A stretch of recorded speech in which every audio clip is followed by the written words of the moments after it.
Everybody, thanks so much for tuning in to another great episode of Rockn Talkn. We're talking to the incredible Dan Varga. Just so much music and history in the local scene of Ontario, out of Hamilton. So join us and sit back, grab your joints, grab your beers, grab your coffee, whatever it is you need to enjoy the episode in a comfy chair, and sit with us and enjoy a great interview, spread them around, and share all that we're doing. Thanks so much to everybody, including Steve, and just I really appreciate the support. Thanks so much to Dan as well. Hello. Hey, how's it going? Not too bad. I can hear you, but I don't think I can see you yet. Yeah, just give me 1 minute. Yeah. I have an interview with Oh, you're on the Okay, phone too. I'll be back. I hope it wasn't important.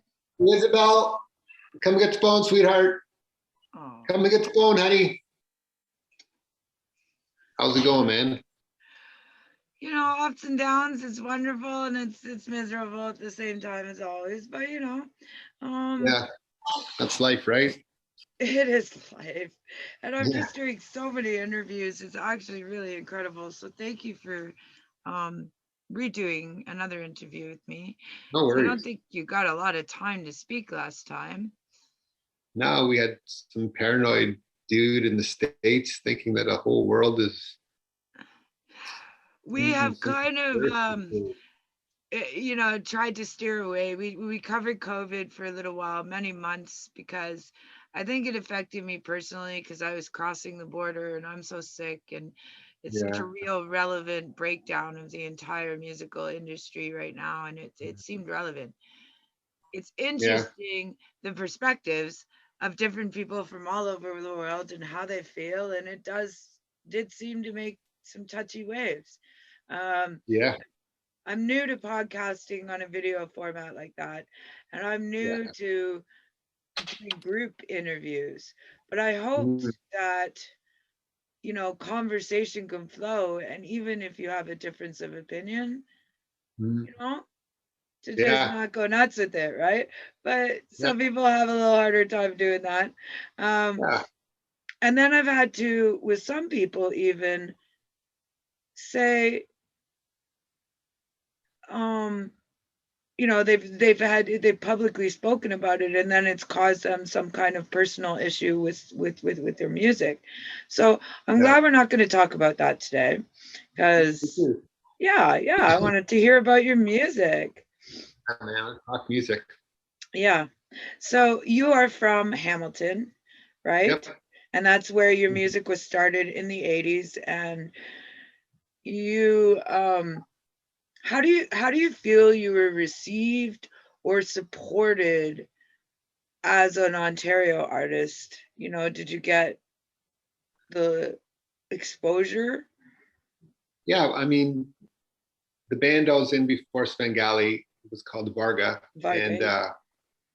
so actually Svengali got signed to BMG first, Mm-hmm. and then they told the record label about us. So there's always been that relationship. There's always been that bond, Mm-hmm. and Svengali was much more successful than Varga. I think with Varga we sold 100,000 units, Wow. which I mean in today's world would be huge, but back in that way that was considered an epic fail. Really? Yeah. Wow. I mean, Yeah. 100,000 now, you'd need 100,000 hits on one song to make, I don't know, 0.0000002% of a cent, right? You know, that's a big numbers. Yeah. Um, Well, so we're on Beavis and Butthead one weekend, and that weekend we sold 25,000 units. So that goes to show you the power of those little cartoon characters, right? that's what I've been trying to come up with a structure for the show, and we want to add like some kind of comedic relief to it. Yeah. You know, Because, I know you're familiar with Kenny versus Benny being oh yeah, Canadian, right? yeah, I want to yeah, do that with musicians and say, okay, all around the world, we're going to do this challenge, and everybody takes a video. And if you know, the loser has to do whatever, and whoever does it gets to come up with the next one. But yeah. again, you know, I'm finding sometimes it frustrating that the comedic side of the industry right now is getting more popular. Like reaction videos, hundreds of thousands of views on some loser interpreting a song that's outside of his genre. Okay, it's funny, but Yeah. how relevant is that really to what we're doing? And trying to get those viewers to pay attention to me. So do we add comedic value? And I guess you're saying maybe yes, it works. Oh, it worked for us. Bought me a car. Oh well then I know I have narcolepsy. I'm not allowed to drive, but I dream about driving. I just want to get in a car and drive sometimes, you know. But my question is like we talk about how hard it is to break really large in Canada just because of you know competing with the states. Trying to Mhm. get into the stateside market from Canada is exceptionally hard with visas and all that stuff, and Yep. how expensive. Do you think that that is something that held back your bands? Like if you had gotten exposure or toured the states more, We toured the States a lot. a lot, but But when we had, I mean, when you're signed to a major label, it's basically like a bank loan. mhm. So, they would give us tour support and we would, they would buy you on tours.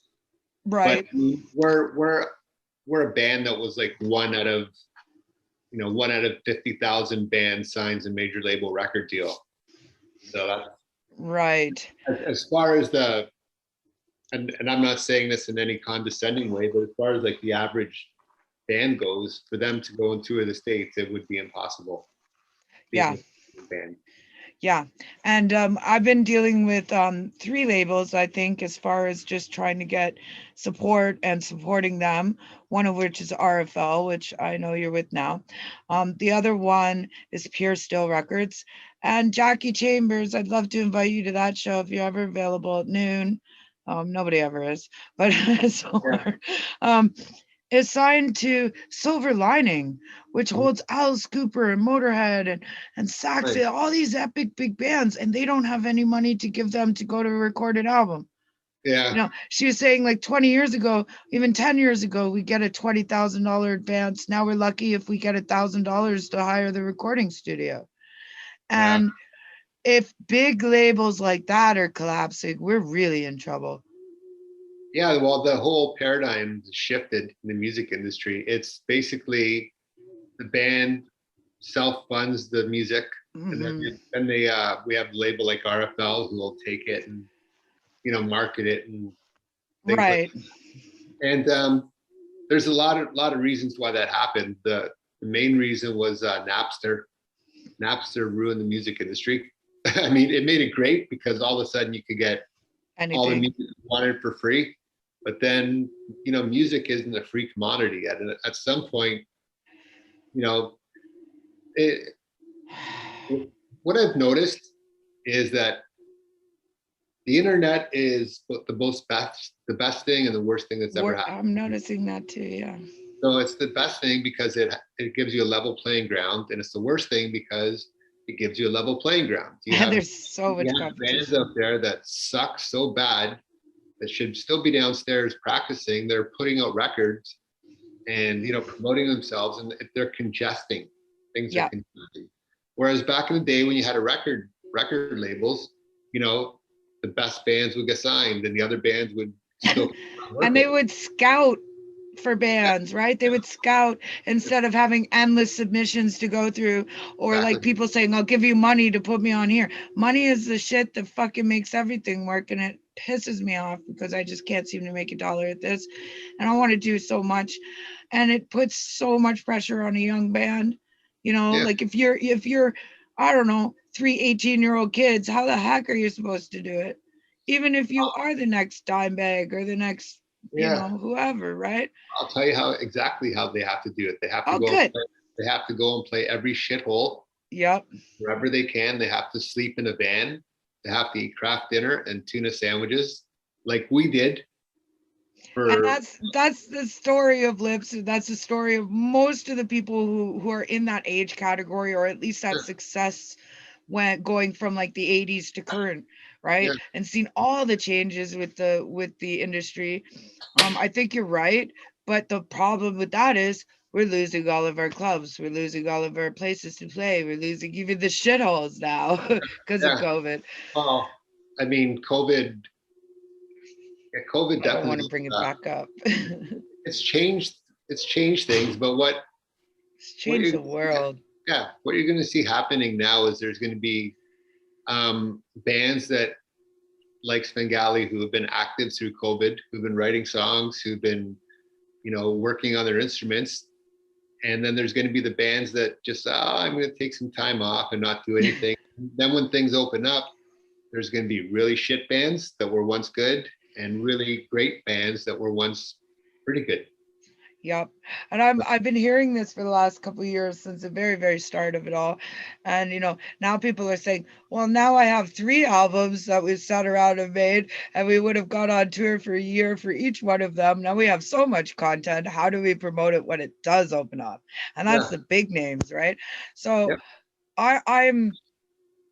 I'm talking to people all over the world, and I'm hearing about again, Vakken's canceled again. Everything's canceled for another year and maybe even another year, right? Every year we get hopeful that it's all coming back.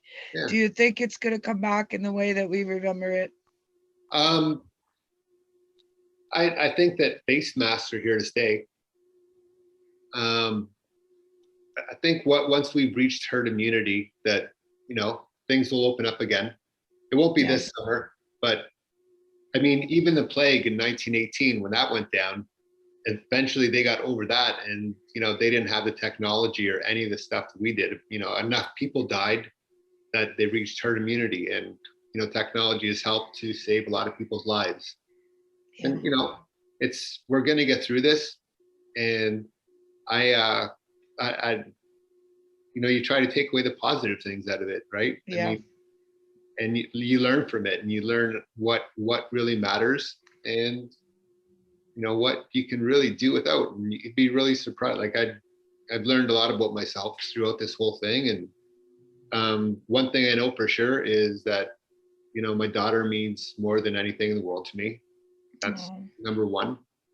And my people in my life who I care about, my fiance and her kids and my mom, and last but certainly not least is music. And music has got me through all of this. It's yes. I'm lucky enough to build a recording studio in my house, and I have a big drum room, and I go in the room, and I have everything set up remotely, so I That's hit nice. record from my phone, Wow. and I record myself. So And I hope that you record as much as possible. I don't know if you've ever watched Absolutely Fabulous.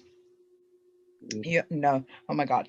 Okay, you just mentioned a whole bunch of women there. I thought maybe, but it's just 2 drunks and drug addicts basically, and they're hilarious. These 2 women, but they go into the studio where the Beatles recorded Abbey Road and yeah, all their stuff, and I accidentally over recorded on the lost tracks of the Beatles, just her drunk whining. It was really, really funny.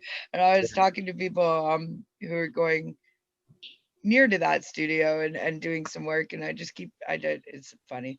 um but so I hope that you're just working and doing as much music as you possibly can, and I think it's great that you're right. Family is the most important thing right now, I think. um I am very curious what you're making. Are you able to work with your band? Like, are you able to send stuff um, around? And yeah. yeah. We all have technology, and we all have ways of recording and things like that. But So I mean, as far as being a musician that relies on music to make a living, that's not me anymore. yeah. I have a job. I I went after being on tour for 7 years. I with Varga, I just couldn't take it anymore. It's like the guys who are your best friends, all of a sudden you want to punch them in the face while they're sleeping because they got on your nerves so much, right? It's And too much time together. Yeah. It's a too much lot of time, time together. and it's also a lot of pressure. And so I went back to Pressure, university, passion. and I got a music degree, and now I work in the high school system. And Bless yeah, you for that. yeah, well, that was a lot of work, right? Going from staying awake all night to studying all night. It's a little bit of a shift there. I guess I was a pretty unruly teenager. How about you? Yeah, pretty much. Yeah, so you're giving back tenfold then, I think, I mean, I think that's the reason why I'm successful at that job is like the kids can't pull stuff over on me because I invented it all. yeah, I've been there, done that. Yep, yep, yep. I have a question though. Are your kids interested in your music or metal at all? Or did they just Um, say, I'm going the opposite direction because I'm rebelling? no, metal is alive and well. Nice, It's nice. different genres of metal. I mean, if you listen to XM, XM? Yes, yep. there's a station there called Octane, which is sort of what the kids are listening to. It's sort of the new mainstream hard rock, and Okay. I think there's some really great stuff out there, but I think that horse has died, and Yeah. new is gonna. It's that same old da da da da da, and then a really nice chorus and back out. It's just the formula. But that happens with every genre of music. I think that we are repeating, yes. And I mean, I still think it's wonderful to see a 10-year-old wearing a Ramon shirt. I think it's great, right? Yeah, And that's some pretty simplistic music going back. And yeah, but I think it's cool and it comes in waves. But I'm noticing it only comes in waves in Canada of radio playable metal. You know yeah. what I mean? Like it's like that's all that's being created here. There isn't this like extremity, and if there is, it's hard to find. It's Yeah, really hard to find. there's a band called my God, I'll think of their name. Anyway, they're a band that you need to listen to. Okay.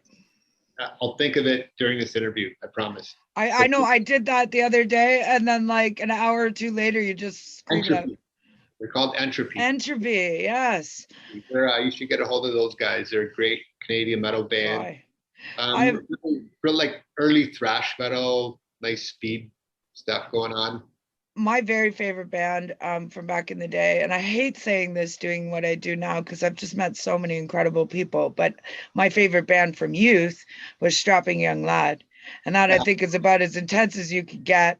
And yeah, for some reason, it puts me to sleep. Like yeah, I have narcolepsy, it's very hard to sleep. And there's something yeah. about the drone and the speed, it's numbing and comfortable, Oh, right? yeah, But I also enjoy music which your label pays attention to, which has good lyrics that you can hear and you can yeah, understand. Yeah, yeah, I'm a fan of that. yeah, Um, and anything, of course, I get a lot of flack for this. It has operatic or neoclassical yeah. combinations to it, right? Yep. Um, do you, what influenced you growing up? Well, my very first influence was Kiss Alive 2. Oh, wow. I was in grade 4, and a friend of mine named Daryl Kyle, he uh, he brought the album to school, and he opened it up, and like people breathing fire and flames and blood. And it's like, holy Oh, fuck, this my I God. need this. So he made a cassette for me of the album, and that was what got me hooked. I Uh, I just want to stop you for a second because you just said a bunch of beautiful things. Albums, opening them up, having so much to look at and content. I hate CDs. yeah, Okay. But also I miss tapes. They were literally indestructible. yeah, I'm a narcoleptic. A CD lasts a day. I don't even play them. But so Kiss and then um do you think that the music that influenced you between the ages of 10 and say 20 are in your music? yeah, absolutely. I mean, I wouldn't say that Kiss is in my music at all. No, but I mean it influenced Yeah, I how mean, what comes like out. bands like during those formative years, the important bands were Rush, Metallica, Slayer, Anthrax, Megadeth. I like Def Leppard a lot. Huge Anvil fan. Yeah, I know. Yeah, Um, Judas Priest, Iron Maiden, that yeah. that second wave of British metal. Mm-hmm, mm-hmm. Um, quick story about Judas Priest. So when I was in grade, I guess I was in grade 9, and my friend Joe and I took the bus to Toronto to go see Judas Priest at Maple Leaf Gardens. And it was at that point where I said, you know what, this is what I want to do. And 12 years later, we were playing in Phoenix, Arizona, and Rob Halford was at our show. So Rob, Wow. then when I told him that story, you know, we got pictures with Halford, and it was I mean, there's a couple points in your life where things happen. It's just mind blowing. Meant to be, and every day is like that for me. Liv said something beautiful. I've been doing so much content with British influencers of that new wave of British stuff. A lot of people over there, but he said, I was sitting across from Lemmy, and I said, "Oh God, you influenced me," and he's doing that thing, and he goes, "God damn it! I guess in 10 more years there'll be somebody else sitting across from you doing that to you, right?" Yeah. and it's me, right? And he's telling that story on my show, and I thought that's just beautiful, you know. That's the truth. I think uh, it's so funny that America is not influenced as much by British stuff as we are, and I think they're really, really not. I just think it's funny, the snobbery of it all sometimes, between the genres, between, you know, whether it came from here or over there. You know, they'll fully accept Aussie, but they don't. No, Yeah, well, Ozzy's an American now. Well, yeah, of course, but Man is from the States. I know. Uh, but you take a look at what was going on in the States, like in the mid to late 80s, you had, you know, Motley Crue, which was actually like, you had the Poison, sort of the glam rock scene.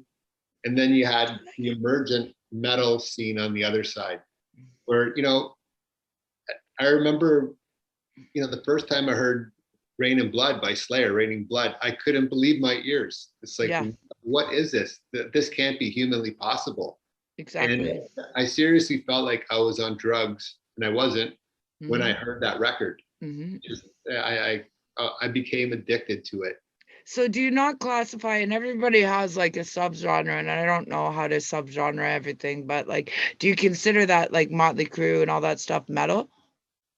Yeah, they're metal. Yeah, okay. I wasn't sure if that's your guy and say, you know, I get accused of listening to what's called grandma metal because I like those types of bands, you know, 80s metal, 90s metal, 70s stuff was really cool. If you can go back and, you know, go through the ages.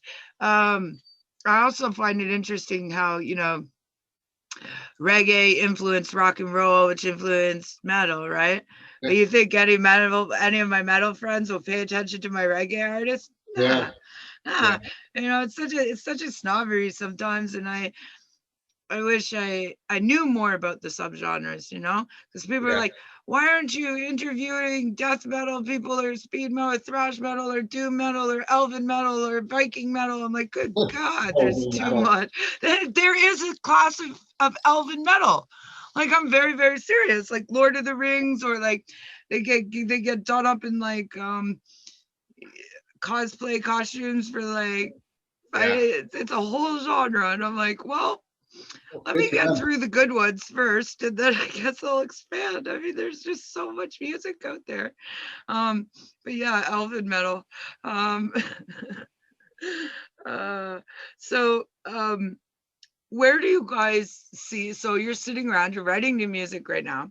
What are you guys gonna do when things open up? What are you gonna do with it? We're gonna play as much as we can. Do you have some local haunts left in Hamilton still? Yeah. We're playing more theater type venues, so those places are alive and well, Yeah. and you know, they're not going to go down. Yeah. But I mean, a lot of places, a lot of new places will open up. I think so too. I hope so. But like the whole theater experience, I think is great, unless it's seated and you can't like get up and scream. No. Right? I went to see the Trans-Siberian Orchestra, my second favorite band, Sabotage, who is now Trans-Siberian. You know, and you have snobby rich people going like this in the front. I'm going, right? They don't understand that they're actually at a metal show, right? like, but I think you're right. It's harder to, as a fan, get up and rock out and have a mosh pit and do all that fun stuff if you're stuck in theater seating. But I Yeah, also appreciate the theaters, the oldness of them, the beautiful, the acoustics yeah, sound so good, right? So yeah. maybe Both. some people are worth sitting down, shutting the fuck up and listening to. Yeah, no, we don't play those kind of. We don't play fixed seat theaters. No, thank No. God. Yeah. Yeah, no, it's not us. The band has too much energy. People would be ripping the seats out, and I know, right? Like that's the hardest part, to just sit there and not, like, I saw Alice Cooper like that. It was just difficult, right? yeah, And they were constantly telling you to sit back down. yeah. It's like this is wrong. Um, but are you gonna tour Canada, do you think, with it? Well, we've had a lot of because of the Svengali 3 EP, we've had a lot of interest from Europe, and we're actually scheduled to go to Europe when all of this broke out. So I mean, the goal of the band is we're not going to go in the back of a van and tour back and forth across Canada. We don't need to do that. No. It wouldn't make financial sense to us to do that. What we want to do is, play, half a dozen shows a year around, and then spend the summer in Europe Yes, it's and funny. making. Jackie's in Leeds, and we did a show today, and she's like, everybody wants to come to Europe. It's gone to shit. Why? We've lost all our venues. Everything's going. I don't know why anybody wants to come here anymore. And I'm like, Yeah. because you have Well, to go as far away from yourself as possible and then work backwards home, right? yeah, That's the idea. So yeah, I want to go to Europe too. I don't care if it's falling apart. I still want to go. it's great. Yeah, I You're bet. amazing. Yeah, where was your favorite place to play out there? Ah, we played in Belgrade, Serbia, at a place called Kalamegdan, and it's an old medieval castle, and So cool. I was wicked. And so you're playing, and it was, we're the co-headliner, and it was dark out, and you can see like the castle ruins around you, and there's 30,000 people as far as you can. Wow. That Wow. was great. Another, we're talking about epic moments in life, and opening up for Metallica was one of those moments for me. I I mean, was just gonna ask you about that. if someone would have told me that, 30 years ago, that we're gonna be opening up for Metallica, I would have laughed in their face. But People still laugh in my face, and I'm telling them that I'm talking to people like you, and they're like, sure, whatever. Right? But now it's out there, so there it yeah, is. But yeah. And where was that show? Tell I us was all in about it. Toronto. I was in Toronto. In Toronto. So what happened was Metallica released their box set in I guess it was '93, and they asked our record label if there was a metal band that would be willing to play Metallica songs from midnight until 3 in the morning while the CD came out. And we're like, label asked us, do you guys know any Metallica songs? It's like, well, there aren't any that we don't know. So Mhm. yeah, we can definitely do that. And then it all came around when they had like a fan club show. And these are shows where, the opening bands get booed off the stage. You know, Mhm. it's, we had James Hetfield and I had a cool conversation after, but they Oh. invited us onto that bill, and we played, and people dug it. And James goes, you're the first band that didn't get booed off the stage at one of these shows. And I hate the fans for that, because I am that fan that goes to the headliner shows for the underbands. I want to Yeah, see the new and whatever. But people are so excited that they're there to see Metallica that they're just like, get off the table, I want to see Metallica, right? yeah, And I get both yeah. sides, but it must be even more nerve-wracking under that kind of pressure to just get out there and do a good job. Yeah. I mean, after having James Hetfield at the side of the stage watching you play, it's like nothing is nerve wracking anymore to me. I guess not. And I, I don't remember even being nervous that night. It was just like, yeah, this is really cool. I know, it's like you're nervous the moment before. Like I throw up sometimes before the shows, have seizures and everything. I get so nervous, and then it goes so well that I have to sleep for hours because it's like the performance high that people talk about, Yeah, right? right. What was the coolest thing he said to you? Um, well, he didn't have to say anything. I looked over while he was playing, and he just gave me the James Hetfield nod. It was like at the side of the stage, and he watched our whole set. Wow, that's incredible. Yeah, I keep posting the do you know the Moscow concert, the biggest ever assembled one, yeah, right? And the look on his face as he's looking out and he's trying to concentrate on playing, but he's just so taken aback. It makes me cry every time. I just want that to come back. yeah. That That connection. that concert was positively crushing. They still had something to prove, right? They just put out the Black Album, and they're just all their songs are just devastating is the word that comes to mind. And that was the apex of their career. And Oh, see, I like everything they've ever done. And yeah, maybe it's because I'm so young, yeah, and the albums that hit me as a teenager, everybody's like, that shit. I'm like, no, yeah, love that. And I think they weren't allowed to grow the fuck up and do anything different. yeah, They weren't, and they got stuck in this box and judged so hard. And it's like, that's really gotta, now that you have a very long career, what, mhm, 40, I yeah, don't want to say how long, I don't want to speak your age if you don't want to say it. yeah. Right, No, I'm 55 years old. right, you Uh, don't look it. But I mean, it's just had a rain part. But yeah, I mean, uh, I don't think it's fair to do that. I think that you should all, yeah, I mean, if you want to make a country song because you felt like it that day, nobody should shit sure. on you for it, right? Because you just felt like it. It's art. It's like squishing an artist's ability to be creative. I Yeah. think we're kind of growing. We're allowing people to do that now, Well, right? they kind of did it themselves. That they have metal in their name, right? Yeah, I Metal, guess. right. So I mean, it's pretty hard for them to get out of that box. But what they did, and what every metal band on the planet should be grateful for, is the Black Album, Yeah, because I the loved Black it. Album broke the glass ceiling for metal. Like you can get to a certain point, and then you're not getting past here. The Okay. Metallica broke that ceiling and opened it up for bands like for Megadeth and for Slayer and for you know, I I'll mean, agree to that. I'll agree to that. It just grew and grew and grew. And look at, what's become of it. Like, very, very thankful for those bands from back then. Um, and hopefully, we just keep redoing that over the generations. I that's hope that we do that. And that's part of why I'm trying to do this show is to link all these incredible people that I've met indirectly. And on today's show, it was weird. Every single guest had played with each other, that's cool. and I didn't even know it. You know what I Yeah, mean? They come on, they're like, "Oh, hey, you! Oh, hey, you!" Yeah, it happens with Lips all the time, right? I'll bring somebody yeah, on, and they're like, "We opened for you." He's like, "When? yeah, Where?" Right? He yeah, doesn't remember them, but eventually he'll be like, "What was the venue? Where was the festival? Oh yeah!" And you can see it click, right? yeah. You must have met so many people. Do you have a hard time keeping all of it straight?